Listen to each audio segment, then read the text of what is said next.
everybody. Thank you. Thank you. Thank you, everybody. All right, everybody go ahead and have a seat. How's everybody doing today? How about Tim Spicer?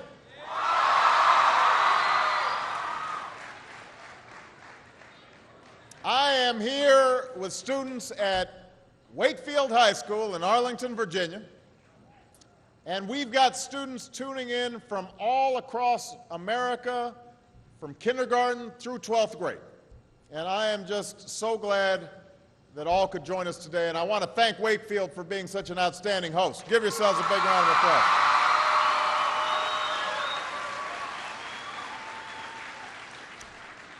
Now, I know that for many of you, today is the first day of school. And for those of you in kindergarten or starting middle or high school, it's your first day in a new school, so it's understandable if you're a little nervous. I imagine there's some seniors out there who are feeling pretty good right now, with just one more year to go. And no matter what grade you're in, some of you are probably wishing it were still summer, and you could have stayed in bed just a little bit longer this morning. I know that feeling. When I was young, my family lived overseas. I lived in Indonesia for a few years. And my mother, she didn't have the money to send me where all the American kids went to school.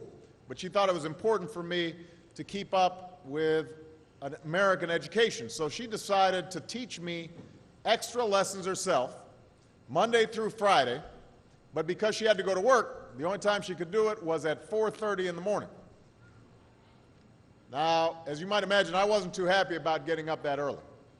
And a lot of times I'd fall asleep right there at the kitchen table. But whenever I'd complain, my mother would just give me one of those looks and she'd say, "This is no picnic for me either, Buster." So I know that some of you are still adjusting to being back at school, but I'm here today because I have something important to discuss with you. I'm here because I want to talk with you about your education and what's expected of all of you in this new school year. Now, I've given a lot of speeches about education, and I've talked about responsibility a lot. I've talked about teachers' responsibility for inspiring students and pushing you to learn. I've talked about your parents' responsibility for making sure you stay on track and you get your homework done and don't spend every waking hour in front of the TV or with the Xbox. I've talked a lot about your government's responsibility for setting high standards and supporting teachers and principals and turning around schools that aren't working, where students aren't getting the opportunities that they deserve. But at the end of the day, we can have the most dedicated teachers, the most supportive parents, the best schools in the world, and none of it will make a difference. None of it will matter unless all of you fulfill your responsibilities. Unless you show up to those schools, unless you pay attention to those teachers, unless you listen to your parents and grandparents and other adults and put in the hard work it takes to succeed. And that's what I want to focus on today, the responsibility each of you has for your education. I want to start with the responsibility you have to yourself. Every single one of you has something that you're good at. Every single one of you has something to offer. And you have a responsibility to yourself to discover what that is. That's the opportunity an education can provide.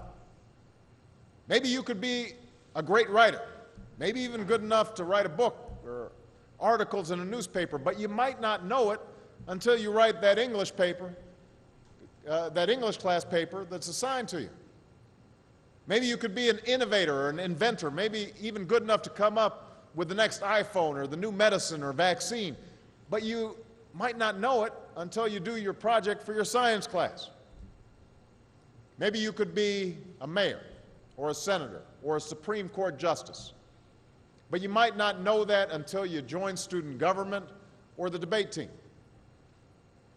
And no matter what you want to do with your life, I guarantee that you'll need an education to do it. You want to be a doctor or a teacher or a police officer? You want to be a nurse or an architect, a lawyer or a member of our military? You're going to need a good education for every single one of those careers. You cannot drop out of school and just drop into a good job. You've got to train for it and work for it and learn for it. And this isn't just important for your own life and your own future. What you make of your education will decide nothing less than the future of this country.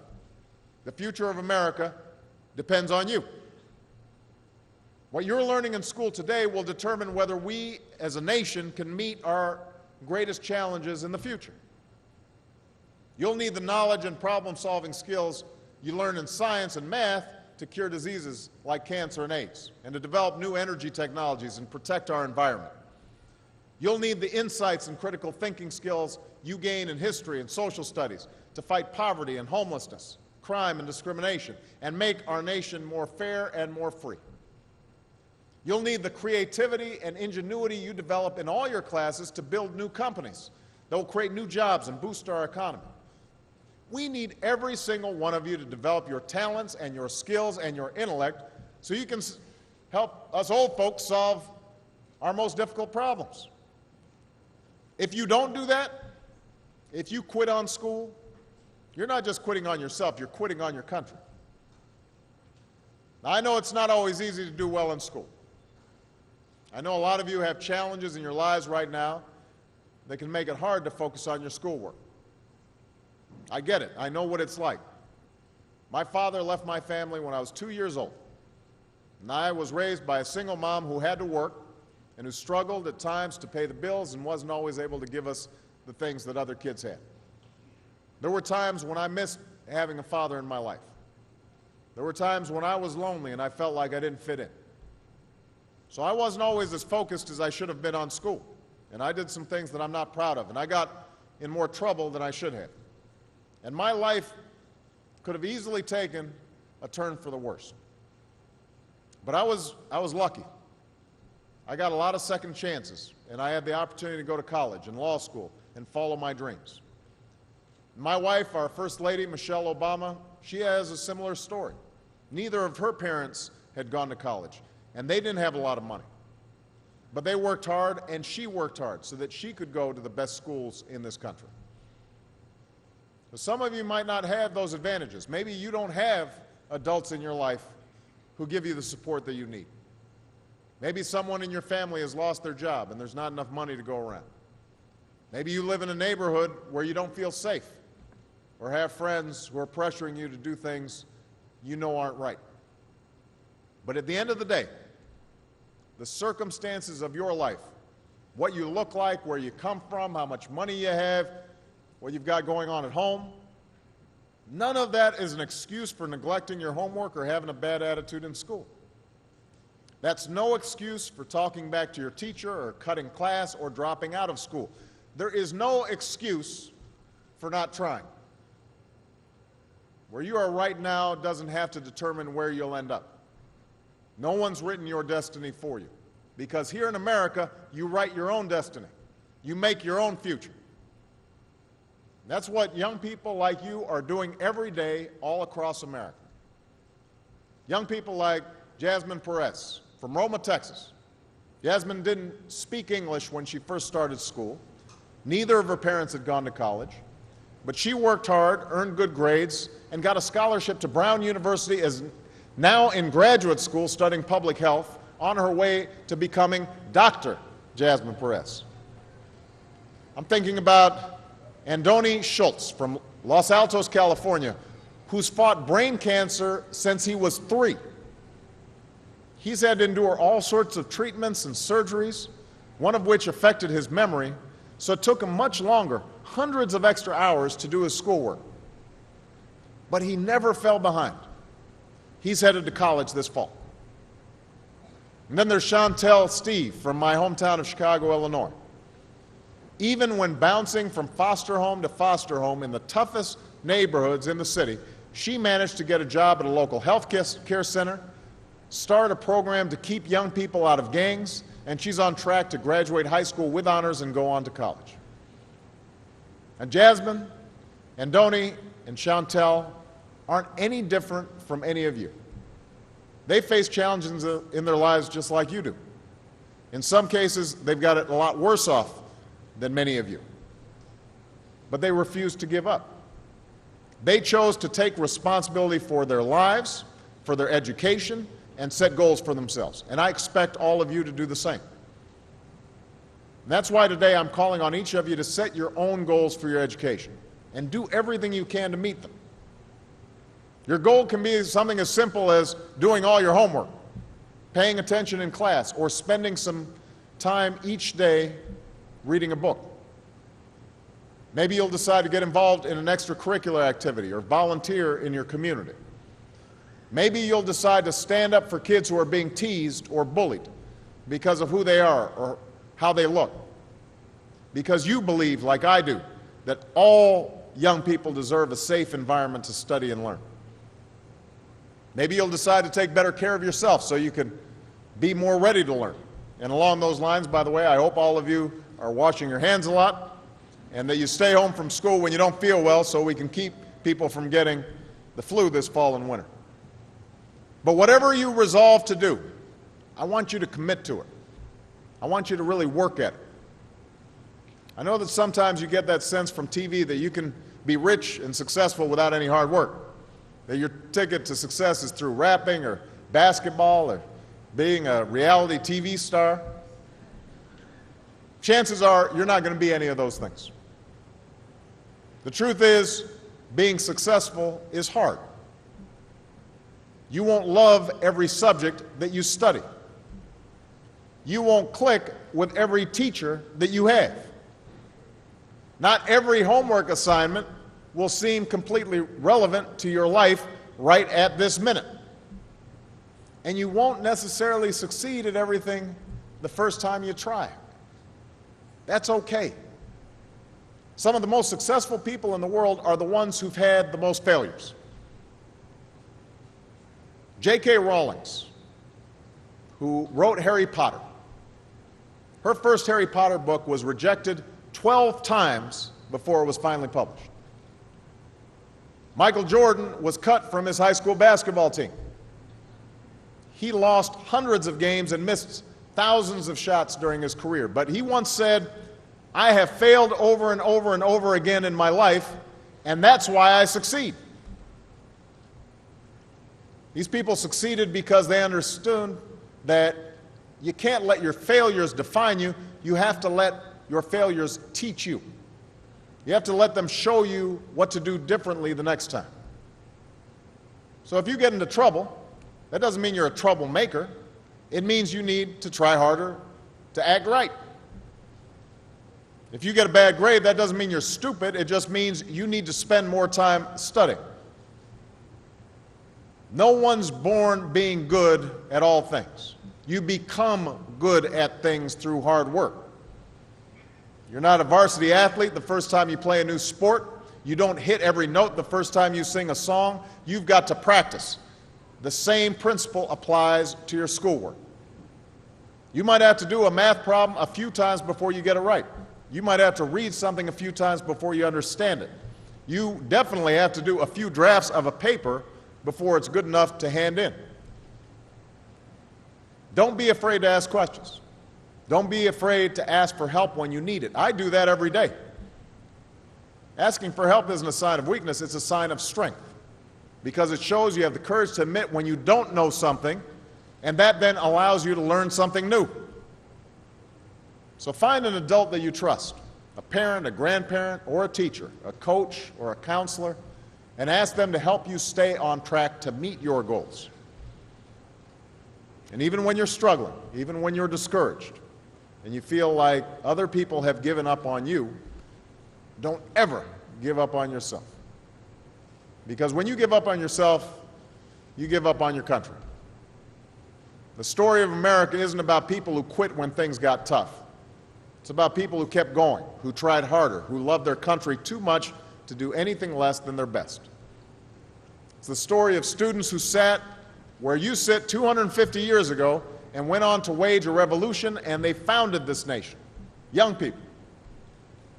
Students who sat where you sit 75 years ago, who overcame a depression and won a world war, who fought for civil rights and put a man on the moon. Students who sat where you sit 20 years ago, who founded Google and Twitter and Facebook and changed the way we communicate with each other. So today, I want to ask all of you, what's your contribution going to be? What problems are you going to solve? What discoveries will you make? What will a president who comes here in 20 or 50 or 100 years say about what all of you did for this country? You know, your families, your teachers, and I are doing everything we can to make sure you have the education you need to answer these questions. I'm working hard to fix up your classrooms and get you the books and the equipment and the computers you need to learn. But you've got to do your part too.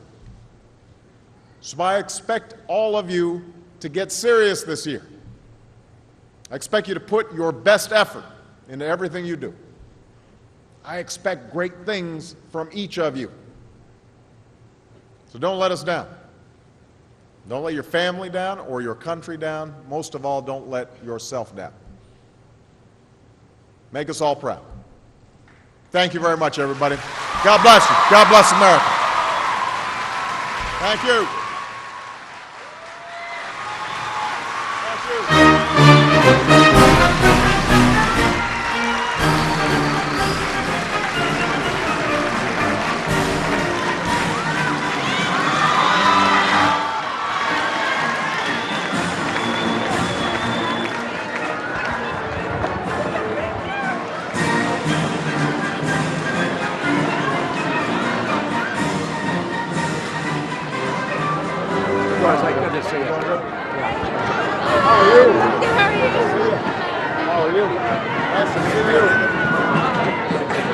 Safe travel. Thank you. Good to see you. How are you? Good to see you guys. Good to see you. How are you? Hey guys.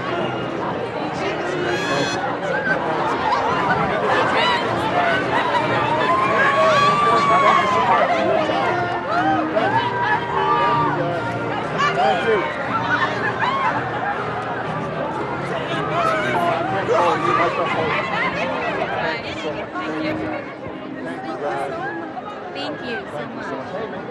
How are you? Good to see you. Good to see you. How are you? Good to see you guys. How are you? Good to see you. Thank you so much, Mr. President. Thank you. Thank you so much. Thank you. Appreciate you guys. Thank you. Thank you.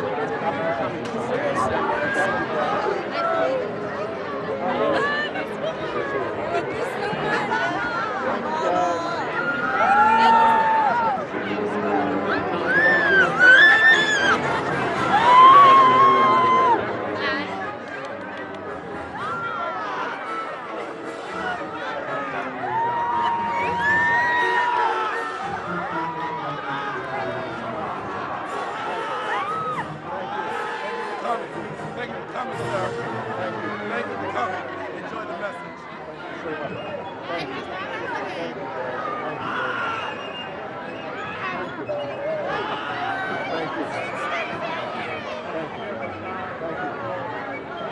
Thank you.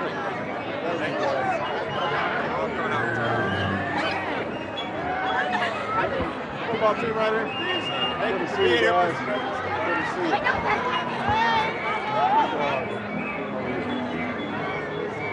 How are you? Good to see you.